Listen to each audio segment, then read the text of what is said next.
What's up, guys? Welcome back to this episode of the Trout Wrangler Podcast. I'm your host, Ryan Garrity. That right there, our podcast vibe curator, Mr. Maverick. We got a really cool episode today. But first off, let me thank the companies that help make this happen: Bahio Sunglasses, Afueta Coffee, Free Fly Apparel, Temple Fork Outfitters, Riversmith Outfitters. And if you want to save 10% on your Riversmith orders, use code Wrangler10 at checkout. So you can save on all of your orders.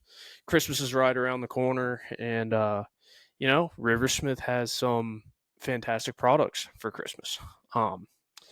But you know what today is? November 10th, 50 years of the wreck of the Edmund Fitzgerald. So pour one out. Shout out that great Gordon Lightfoot song too. Fantastic song. But we got a really cool episode today, and this is gonna be a unique one. We got Chris Hansen from Buttery Brown Bourbon on this evening to talk a little fishing, talk about the Buttery Bourbon brand. Kind of want to get my hands on some of that stuff, but I can't find it in North Carolina, so might have to order it or pick some up when I'm in Arizona in December. So until Chris comes on, I will be back when he pops in, and we will go into the podcast about Buttery Bourbon Company, Buttery Brown Bourbon Company.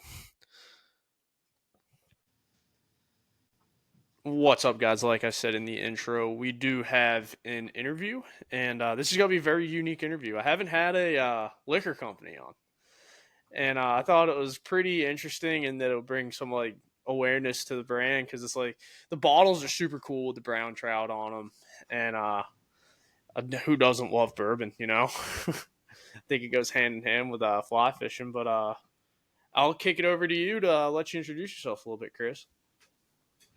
Yeah, so Chris Hansen, and what we're going to talk about is Buttery Brown Bourbon, a bourbon brand that I started a little over a year ago. And I actually have a digital marketing company, so the bourbon is a passion project that turned into something that's growing really fast. So it's been a lot of fun. That's awesome, man. I mean, I thought you had a marketing company too when I saw your email. And that's awesome too, man. Like, what kind of marketing do you do? Digital, mostly? Yeah, yep. So digital. So we do paid search, we do SEO. Kind of the core businesses are automotive, restaurants, a lot of odds and end type of companies, cool. And of course outdoor, just because of my passion for fly fishing. So do we have some fly shops and guides and lodges as clients? Yes. And I have another employee that fly fishes too. So it's fun to do those projects as well. That's awesome, man. So can you share a little bit about how and when your fly fishing journey started? Yeah, so I grew up in Minnesota fishing conventional, never fly fish. Okay. We moved to Colorado. It was 2010, and I had seen people fly fishing, but didn't know anything about it. And fishing in general was always kind of something I'd do off and on. I'd have brother-in-laws that loved to fish, so I'd fish with them off and on, and they're really into it. And they're like, it's fun, but it's oh, yeah, I'll go this time. No, I don't want to go that time. That's kind of how it fit. And so we're in Colorado, and we were on vacation, and we were getting ready to fly back to Colorado, and I started to ask my wife really weird questions, and hey, why didn't we do this, or why didn't we do that? And she said, we have. So she thought I was having a stroke. So and it's funny because this happened in 2015, and well, I'll tell you what happened, but it's so, even telling the story later, it's just it's a lot. So she thought I was having a stroke, so she rushed me to the hospital. They did scans, asked me a lot of questions, but the whole time my memory is resetting every 5 minutes. Oh my gosh. So every 5 minutes, I don't know where I am, and I'm asking my wife the same question. So uh, transient global amnesia is something that is they don't diagnose. It's a process of elimination. Okay. So okay, it's not a stroke, right? Okay, this is good. That's good. This is what it is, so that they could confirm after doing all the tests, this is what it is. But what was happening was I'm sitting with my wife, and like every 5 minutes, I'm asking her the same questions. I always keep my, my phone in my, pocket. So I'm like, where's my phone? It's right here. Oh, okay. Where are we? She'd tell me, why are we in the hospital? She'd tell me why. 5 minutes later, I forgot. And so that happened for like 8 hours. So until I finally remembered when the doctor says, do you know who I am? And I said, yeah. And here's why I'm here. But he had been asking me that over and over as well. Uh-huh. And so it's when I finally, got my memory back, except those 8 hours in the hospital. They did say most people will get them back, but I never have.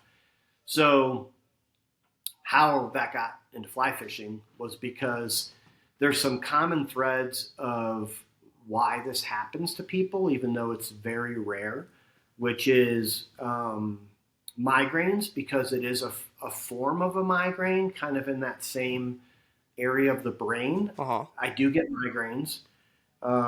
If you have a lot of stress in your life, having a company and, employees, and working a lot and kind of leading up to them. I mean, pretty much my normal day was 7 days a week.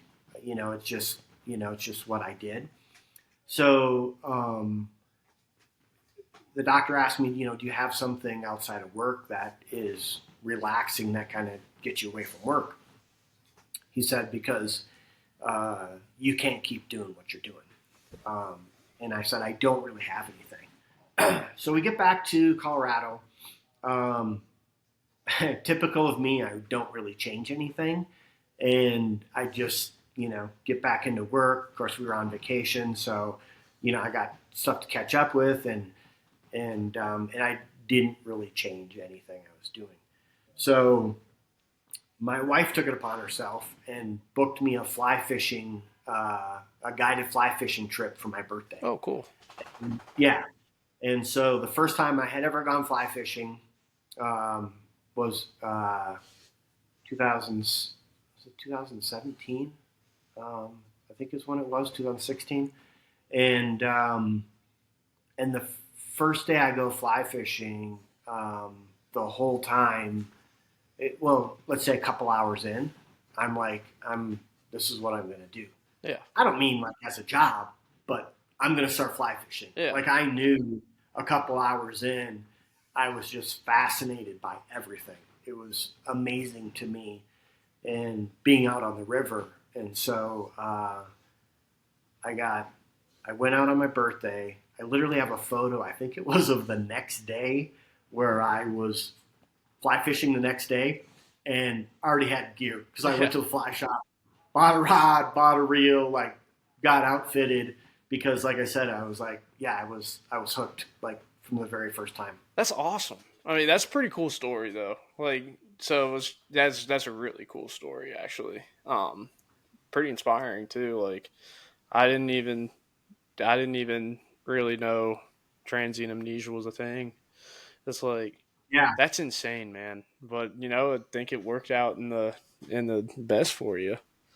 it did. Yeah, in fact, if people are interested, they can look it up on YouTube. I created a little documentary. If you just search "The Day I Disremembered," I have it on there. It actually won some different film awards as well. Oh, that's awesome. Yeah. So I'm So, actually gonna link that in the description and watch it when we get off oh, here. cool. That's Yeah. awesome. Dude, so like, can you share how like Buttery Bourbon kind of came to be and like when and what the original inspiration was? Yes. So the funny thing is, the original inspiration was, for people that are into fly fishing, it should, maybe not just fly fishing, trout fishing. Like, there's a lot of trout designs. Oh yeah, like I forgot I had. So Oh, that's pretty sweet. yeah, these are like, hand painted. This guy in Utah does them. So we have trout designs on everything, right? Yeah. Like shoes and gear and like everything trout design. It's super cool. It's the pattern is really fun and unique.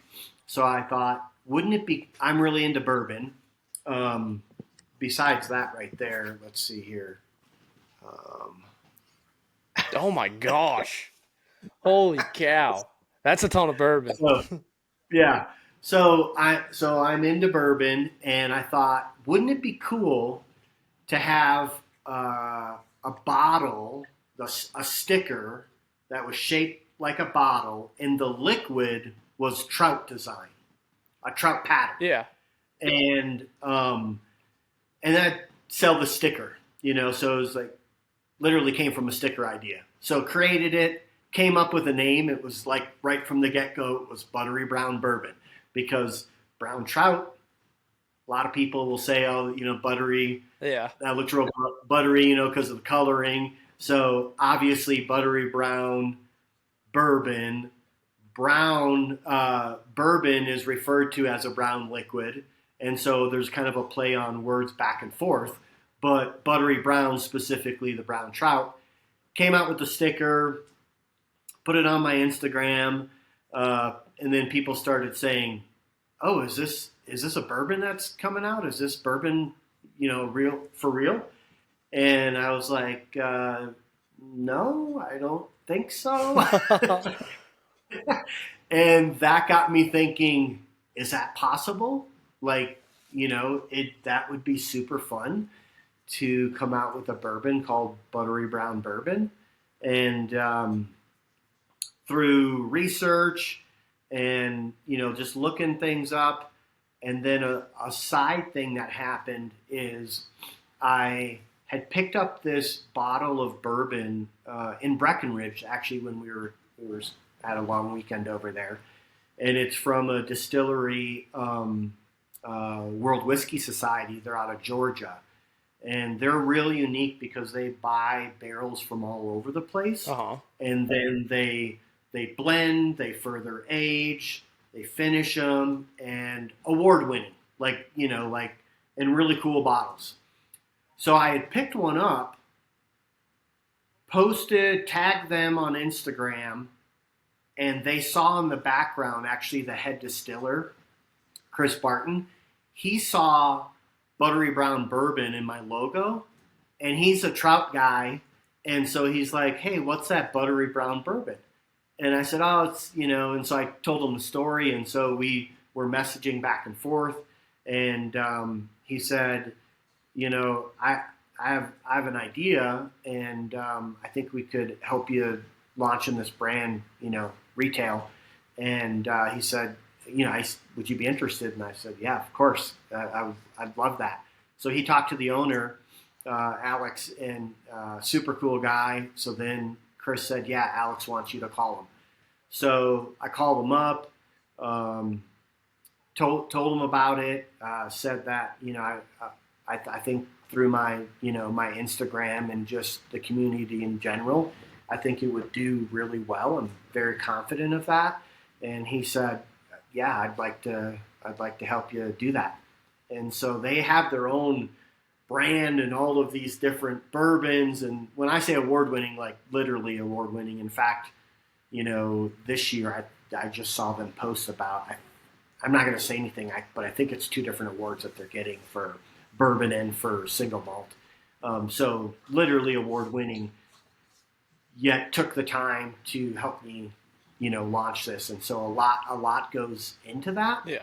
Um, but that's the story of how it all came about, was a sticker idea. That's insane. It's just from a sticker?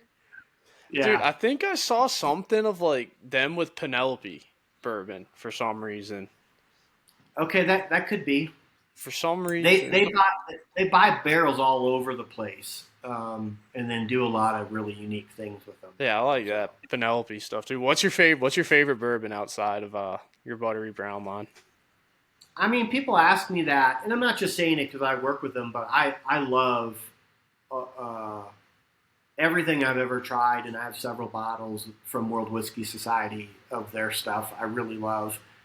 As much as I have some of the different bottles that people go out and look for, I don't call it a collection. I call it a selection because I don't buy bourbon and stockpile it Right. like some people do. Um, I buy to drink it, and so That's how I am too.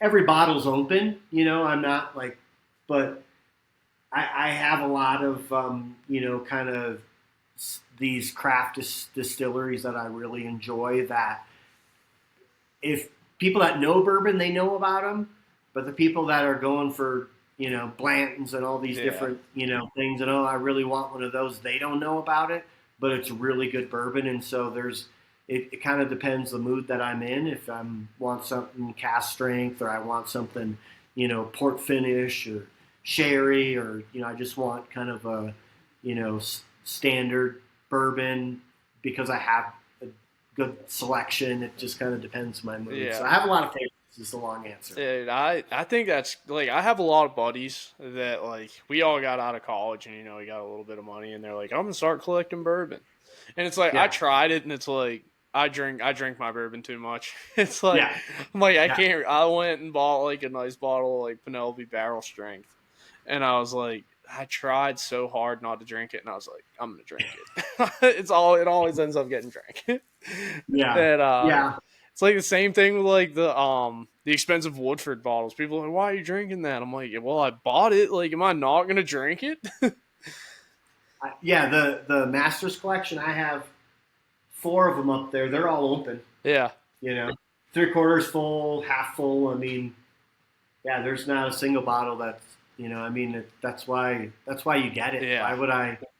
If I find one and I bring it home, I'm having a pour that night yeah, to try. exactly. You know what I mean? Yeah, Like a special occasion. I mean, I'm not going to drink the whole thing. So yeah, special occasion, but I got to have it right now. I yeah. got to try it. It's like I I do at just least found it. try it. Yeah, Yeah, dude. yeah, It's like the same thing. It's the same thing with like it's reels. It's like that's why I don't have any super like high end like able reels. It's like I'm not gonna have an able reel sit on like a shelf. It's like I'm gonna have a raw. I'm gonna be like, dude, I need to fish that. I need to put oh line and backing on yeah, that and fish it. yeah. And it's going to be like, oh, it's got a ding in it, but I mean, that's what you use it Yeah, for, is to fish it. and it's Yeah, exactly like they're good reels too. Like everybody, it's yeah, like everyone's starting to do that with like the Ross, like the Ross Coors Banquet reels. It's yeah, like I love Coors Banquet too, and it's like if I have one of those Ross reels, I'm gonna fish it, and I'm gonna love totally. fishing it. Yep. But there's like the brand narrative says it's a tribute to the pursuit of the buttery brown trout and bourbon and the brown buttery liquid. What does that dual reference mean? Do you like the trout side and then the bourbon side as well? Yeah, so we talked a little bit about it. The buttery brown. I mean, like especially, some of these, that yellow that comes out on them. People might say like, pumpkins, like fall time when pre-spawn, when they start getting orange. But when they're not that time of year, they have this beautiful yellow belly. Yeah. And so, people will say, wow, that's a buttery looking brown. And even post like, butter, Yeah. because that's what the color of it is. So buttery brown made a lot of sense for a name, and having a brown trout on the bottle. And then, brown liquid. I mean, it's been referred to that for Ages. many Yeah. years. So having that reference, and then people that try it, they go, oh, so is it like it kind of has a buttery, like texture and mouth feel. Like, is it supposed to, or is it just the name? And so they do pick up on that as well. And I do like, I'm kind of big on, mouthfeel is one of the things of bourbon, because some of it can be dry, where it leaves your mouth dry. Yeah. Some of it just puts this nice, coat. And so, kind of, it could be, buttery.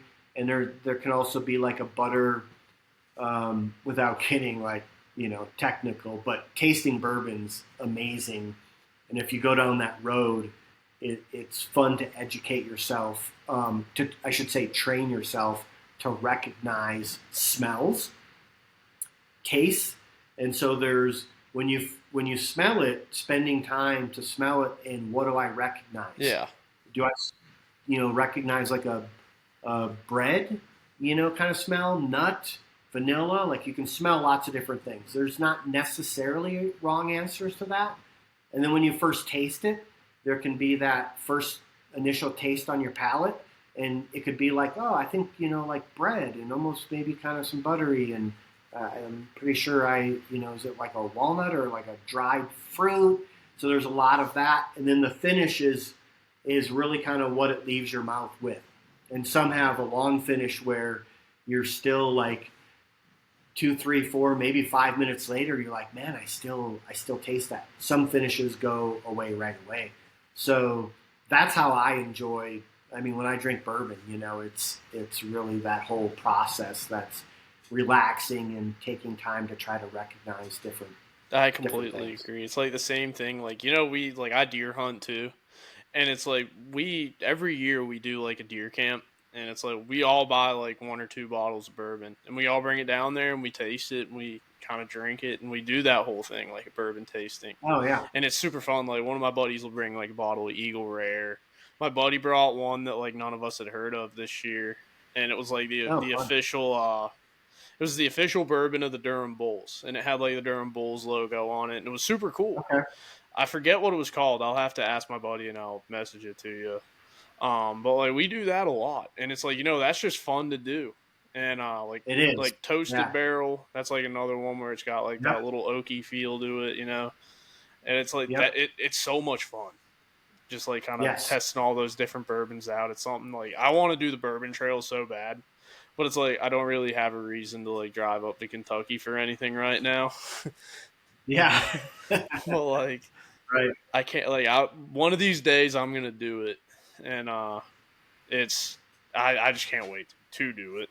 But let's see. So, how much of the brand's identity is like steeped in the fly fishing culture, like locations, the storytelling, the designs, and everything like that, versus like bourbon tradition? On like how do you balance those two for marketing your product? Yeah, that's a great question. Because of my passion with fly fishing, and also, I mean, some could say maybe saved my life. Certainly made a huge impact. That I knew that was what I wanted it to be. I wanted it to be a tribute to fly fishing focus. I will say that, obviously it's a much smaller market than trying to figure out something that would be, big, a larger market. But, that didn't concern me, and I wanted to, stick with that. The only thing I would say I've changed is I found that it's not just fly fishing. So that's what I do, but kind of like somebody, like one of the best quotes from Freddie at Buffalo Trace is, the best way to drink bourbon is the way you enjoy it. Right. So that could be neat. That's mostly what I do, although I love making really nice cocktails. It could be on ice, which I rarely do, but I know a lot of people that buy Buttery Brown and they pour it on ice. And so the best way to enjoy bourbon is the way you like it. Right. And I think with fishing, I fly fish, but there's been a lot of trout guys, conventional fishermen that immediately were attracted to the brand and the label that purchased it. I mean, one guy had someone pick it up for him in Colorado and fly it back because he's in California. And so I'm like, people that know me fly fish, but I've discovered that this is, fishing. Like there's a lot of people that fish for trout and they don't fly fish. And then there's people in the outdoor space that are maybe hunters and, maybe they fish, but not for trout. But because this is, a picture of a trout and they're into wildlife and they're outdoorsmen, they're like, oh, I got to get a bottle of that. Right. And they have. And so, yeah, I thought, I do have a rainbow rye coming out. Oh, that's awesome. Yeah. So it's called, Rainbow Rye. It's a 13-year-old rye. Like it's phenomenal. And it's been bottled up and boxed. And the trucking company should be picking it up this week. I hope to bring, we can talk a little bit about this, but like we have a 3-tiered system for, liquor in the United States. And so that bourbon goes to a company that has the licensing and everything to ship online. And then we also hold some back. Most of the releases that go to liquor stores, that has to go through distributors. Okay. So the distillery can't send it direct to liquor stores. So anyways, so that rye and some more of the 5-year of this one here, some more of that is going so that we can sell it online. Okay. My prediction, I could be wrong.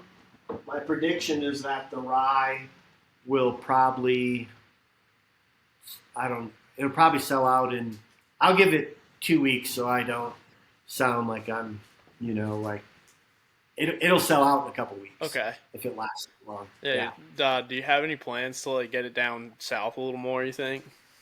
Because I know you. So here's the cool thing. The online piece of it, the company that we use can ship to like all states, but I think 11 of them. So that's how a lot of people are getting them. And then from there, Colorado, had some in Arizona, Montana, just selected states. And really what happens in the bourbon whiskey industry is distributors purchase them. Now, I can go talk to liquor stores. That's what I did in Colorado. And they're like, yeah, we'd love to carry it. They can then talk to their distributor saying, hey, I heard there's this Buttery Brown Bourbon. I really want it. Okay, well, what distillery is it? Okay. So that starts conversation. I originally pre-sold a lot of them to liquor stores, and then the distributor just delivered it. They made the same amount, right? But typically, usually always, they decide to buy X amount, then they distribute it how they want. Okay. That's Make pretty sense? cool. Yeah. Yeah, so they would go, okay, well, we want to buy 200 bottles, we want to, whatever it is.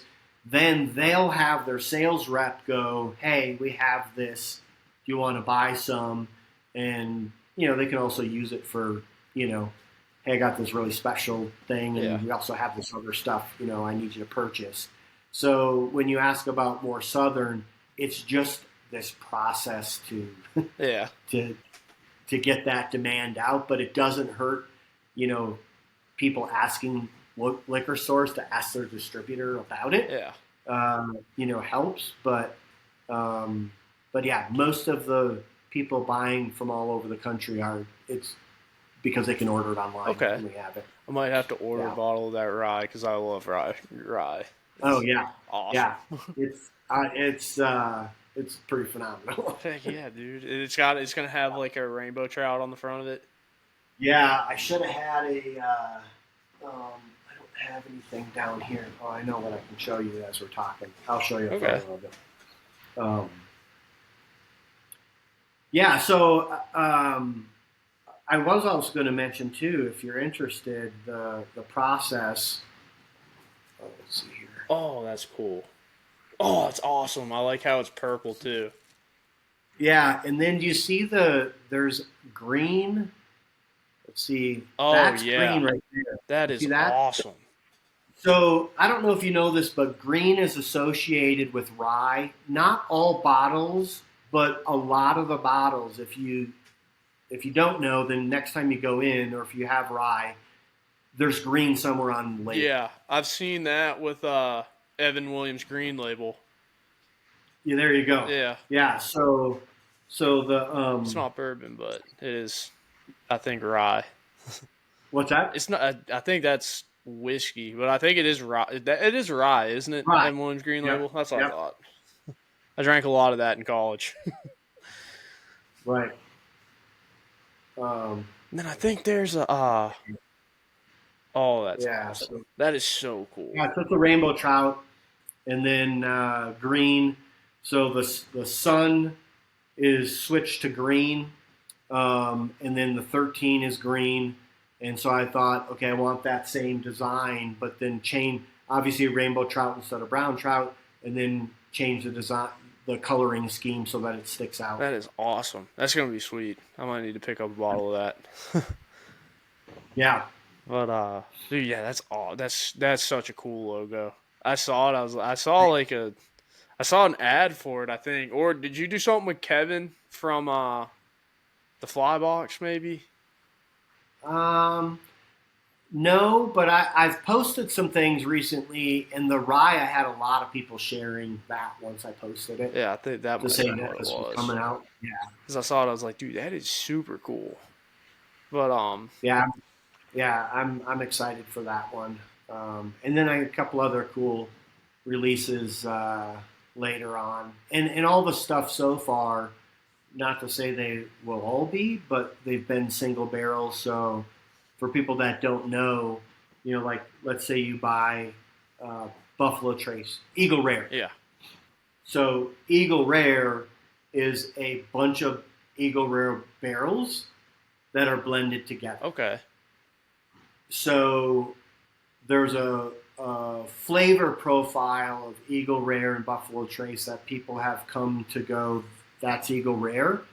In order to do that, because barrels, depending on lower or higher up of where they are in the building, will taste different okay, because of the heat, because lots of different variables.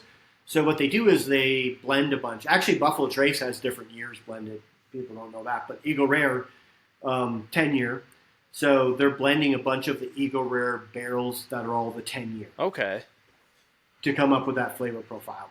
A single barrel means if they were to do an Eagle Rare 10-year, they take a single barrel and just bottle it up from one barrel into bottles and sell it.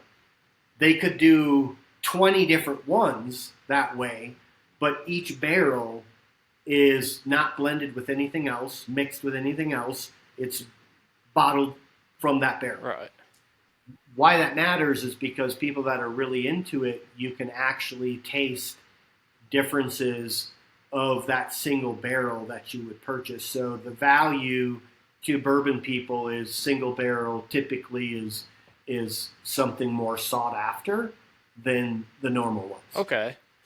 Yeah. Dude, that's really cool. I never knew that. Yeah, a lot of people don't. They think if it's a single barrel, it meant one barrel.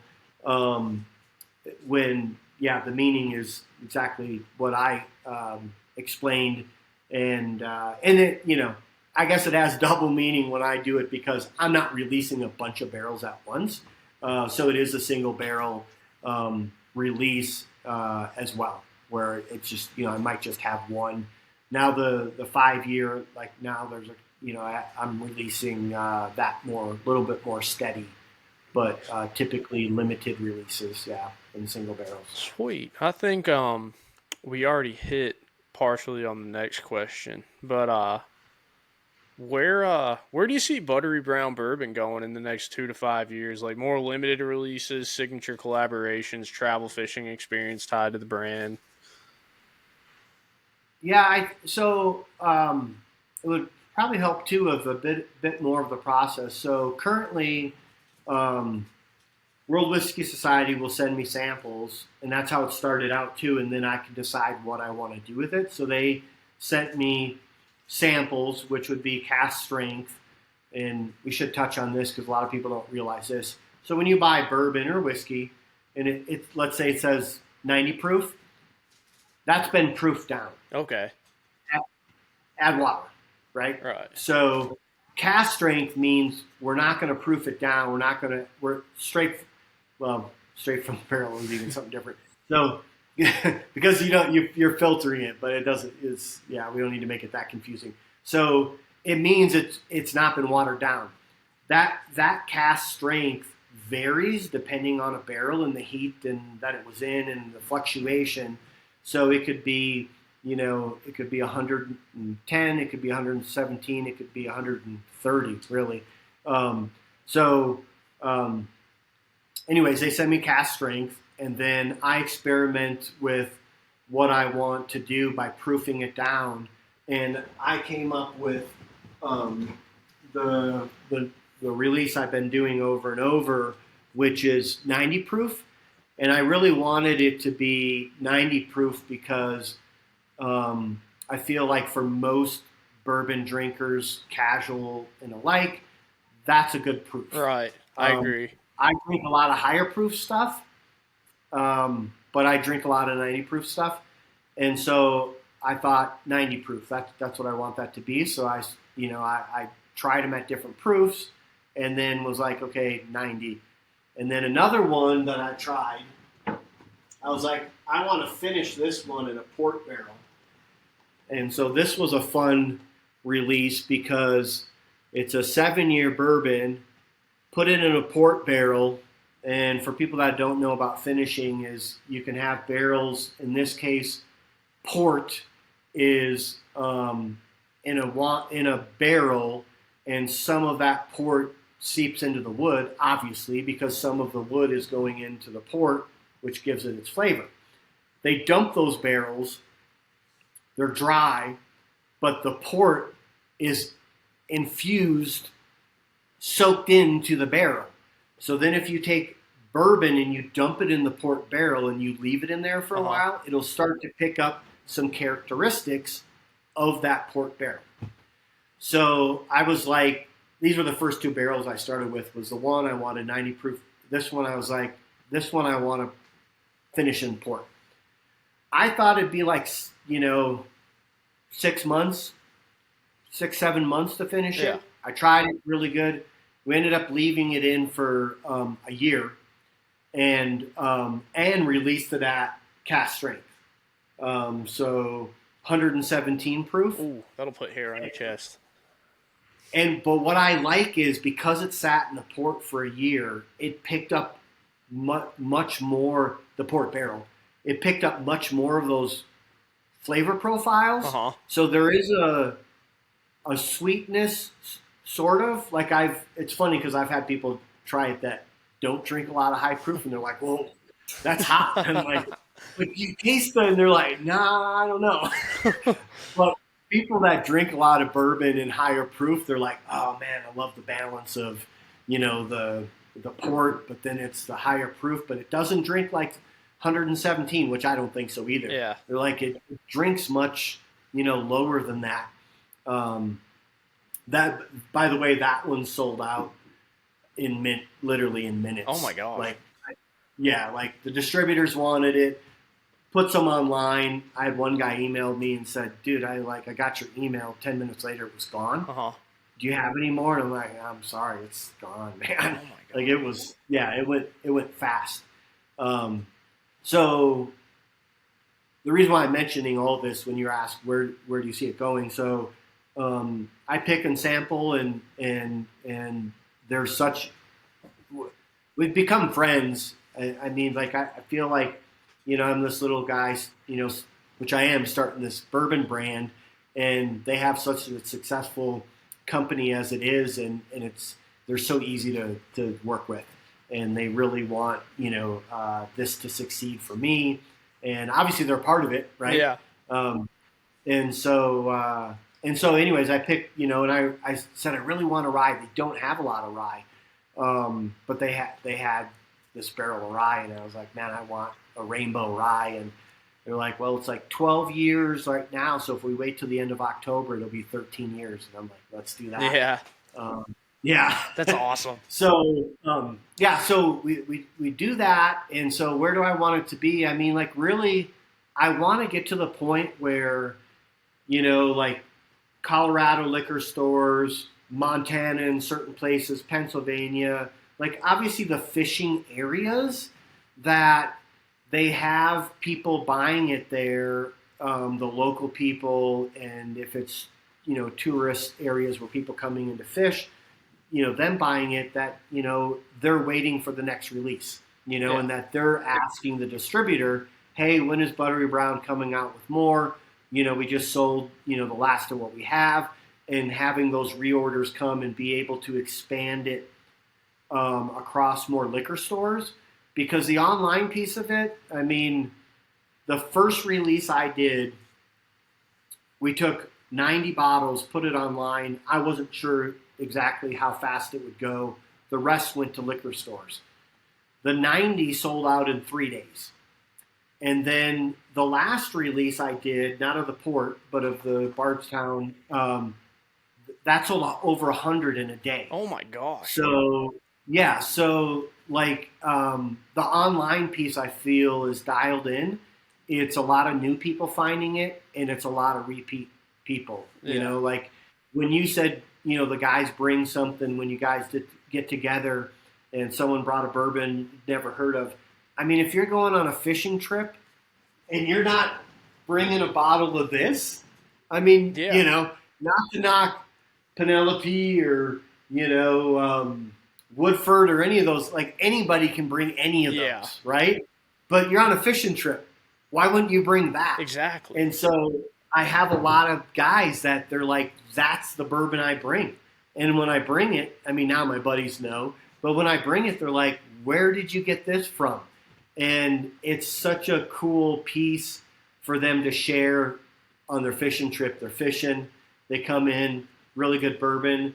Most people buy it because it's a cool label, and it's called Buttery Brown. But then when they try it, they're like, this is really good. This isn't like some little marketing thing. This is really good bourbon. And then they buy more. Yeah, that's awesome. And so, so I think the online piece is good because it's a lot of repeat people purchasing it that want to make sure they have it on their shelf. And, it's a lot of new people that still haven't heard of it. And as soon as they see it, they're like, what is this? Where can I buy it? And where do I get it? Yeah, that's pretty cool. So, what's one challenge you've encountered in like sourcing, aging, marketing, logistics, etc.? Yeah, so I'm pretty impatient in regards to like I just like want to get stuff done. Like so from my marketing company, we have some pretty big clients and really big clients. We have smaller clients, but we have some big clients, and some of the partners they work with, like it's this process. For the partner standpoint, it's just like, okay, yeah, we can do that Q2 and and I'm like, wait a minute, why can't we get this done now? And I'll step in and we'll get something done where it was just like, I mean, I can put a couple of my developers on this and it's done in a day. Yeah. Like, seriously, like this is something like I want to get stuff done. That's the way I am. I get into fly fishing and I'm like, I'm all in. So I had to learn how to slow down because, for instance, first of all, the Buttery Brown Bourbon, in this case, the Bardstown, the wording and where everything is positioned is critical in getting approved. Huh. And so they don't want like separation to make it seem like someone could be confused about it. And so you have to get the label approved. The front and the back has to get approved to be sold in retail. So you send that in. World Whiskey Society, work with them, and we'll typically get a request back. Hey, we want this changed. Like that. Those two lines have to be the same color if you're going to use different colors. Yeah. Make the changes. Okay, get it approved. Not too big a deal, but it does take some time. Probably the biggest frustration is the distribution piece of it, of everything. So, for instance, you get stuff bottled up. It's super exciting. But to sell it online, you got to ship it to the company that then unpacks it, then puts it on the site, and they're ready to box it up and send it to people ordering. So I'm like, okay, I've done this enough now. I'm a few barrels in, but I want that rye, and like people are asking, like, when's it going to be available? We're waiting. Okay, I think the truck's, it's going to pick it up. This is going to make its way over. It takes a while for just that to happen. And then liquor stores is the same way. So let's say I have a liquor store in one state, and they want a case or two, 6 bottles in a case.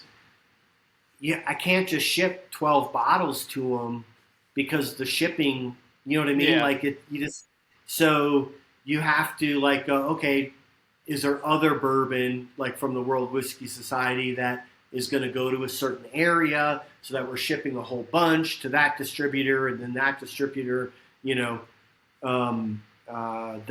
sells it to the liquor stores. So typically we can get it to any liquor store that wants it, but it's not going to be tomorrow. Right. It's a process. So all of that I've learned to try to be more patient. I have. I think the finishing thing, it's surprising how a year goes by or 8 months goes by, especially because I have other releases I'm doing. And then it's just like, oh, we got to try that other one. Let's try that, see how that's coming along.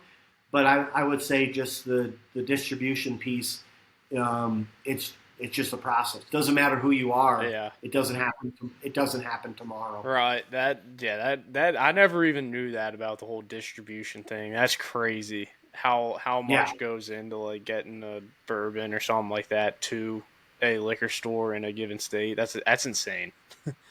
The biggest brands, Eagle Rare, Buffalo Trace, they're selling it to distributors. Yeah.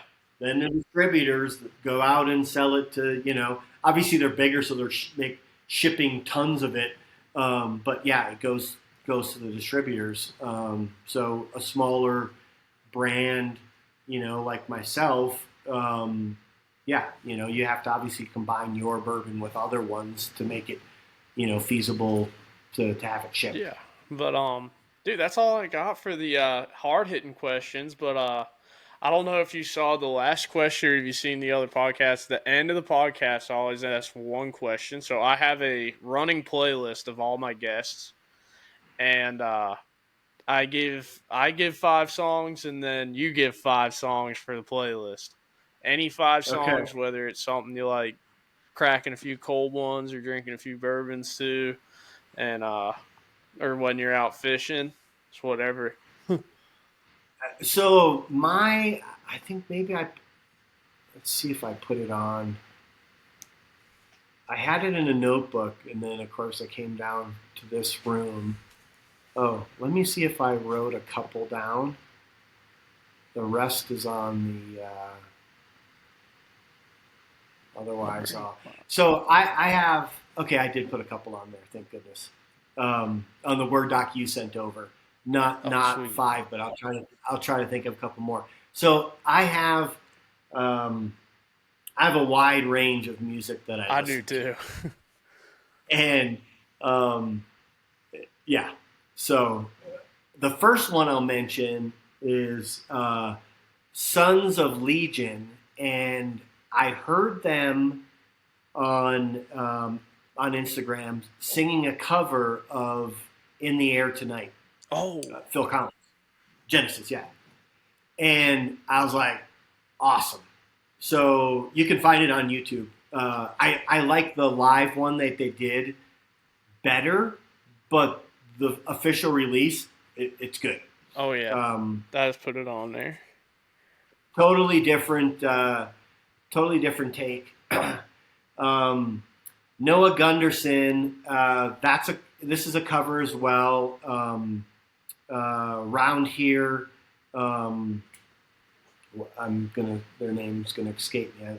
Counting Crows, um, and love their stuff. And so he did a remake cover for Round Here. You can find it on YouTube.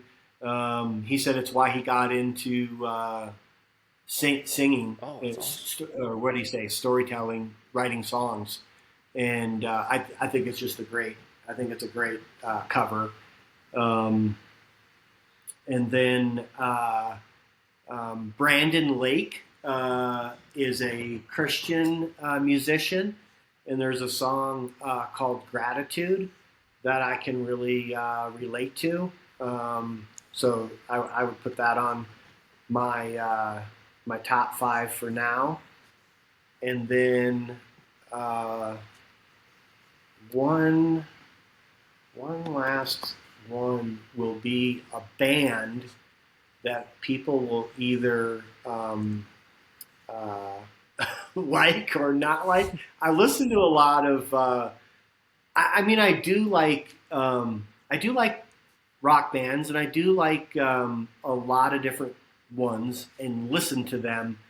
But there's a lot of music I listen to that's more chill and relaxing. And Vancouver Sleep Clinic is amazing, and I do listen to that style. If you try it out, you might not like it, but Let's see. I definitely listen to a lot of music in that style. I listen to Vancouver Sleep. I listen to a lot of Grateful Dead and stuff like that. Okay, yeah, So yep. I might be into that. But Um, what song you got? oh, of Yeah, theirs? Boy, I don't know. I put one on there if Yeah, put one on. Check out the vibe of it, and if you happen to like it, all of it kind of fits that same vibe. okay. So our daughter has the same music style as me for the most part.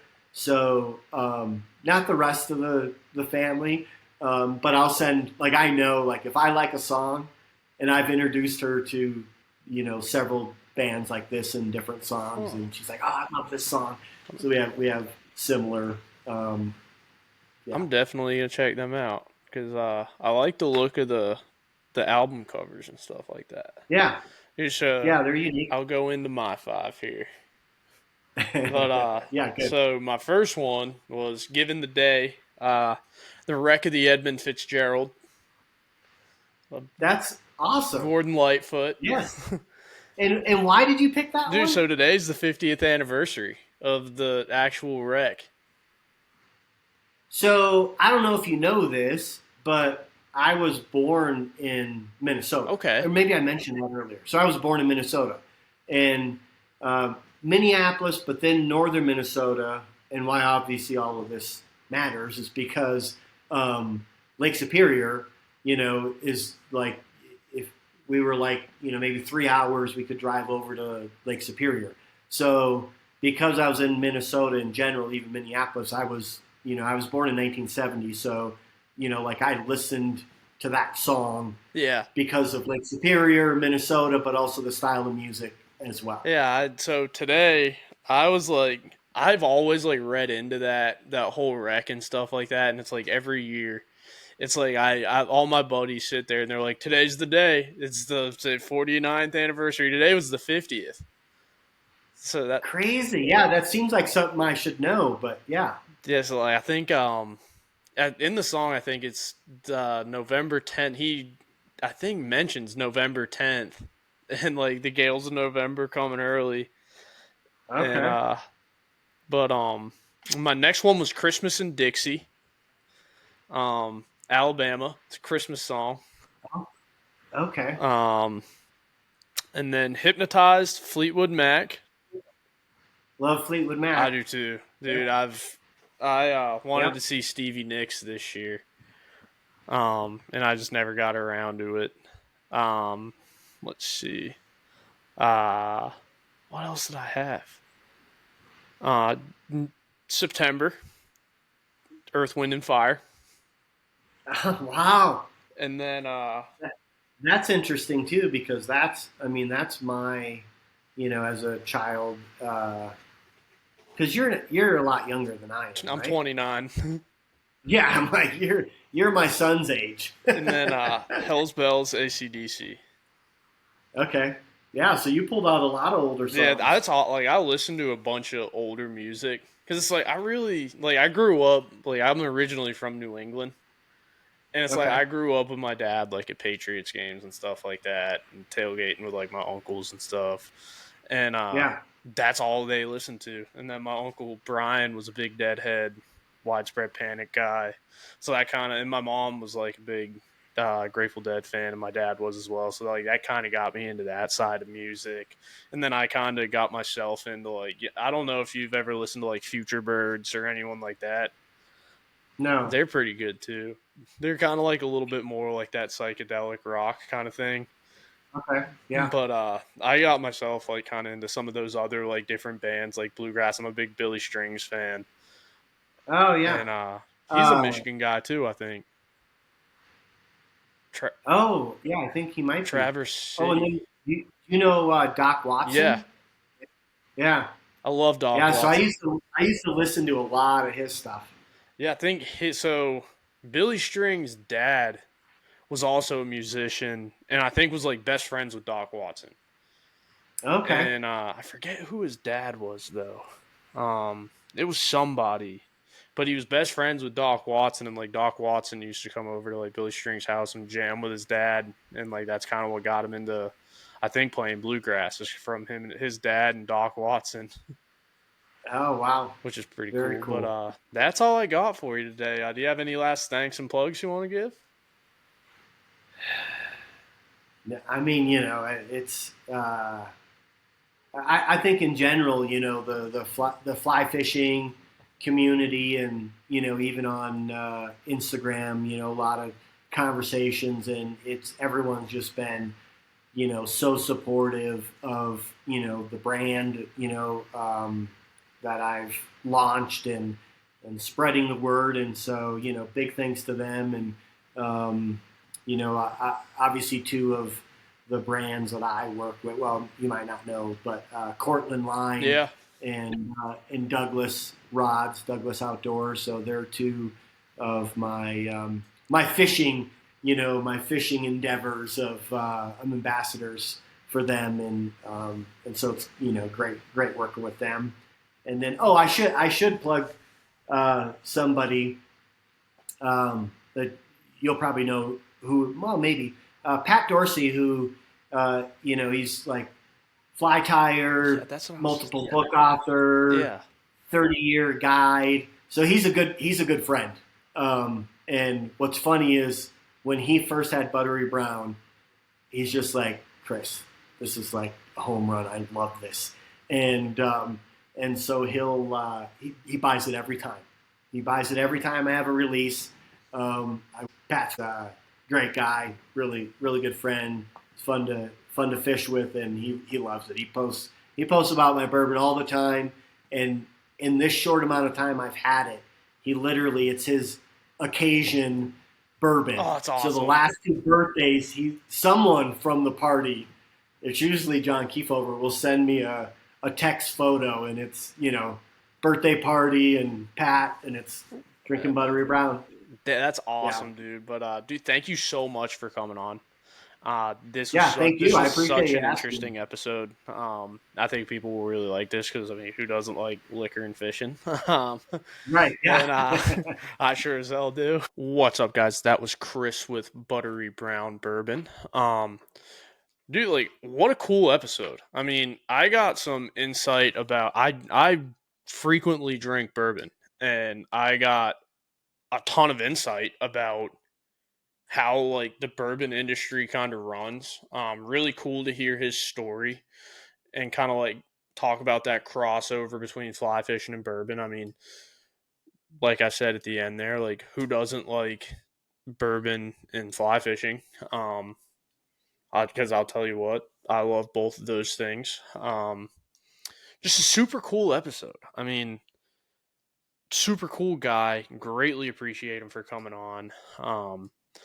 I hope you guys enjoy that. And if you feel like it, uh, give the Trout Wrangler podcast a little review on the Apple Podcast app, Spotify. Give a subscribe on the YouTube channel, and big shout out to Chris for coming on, and big shout out to everybody who's listened to an episode. Can't thank y'all enough. But until next time, I'll see you later.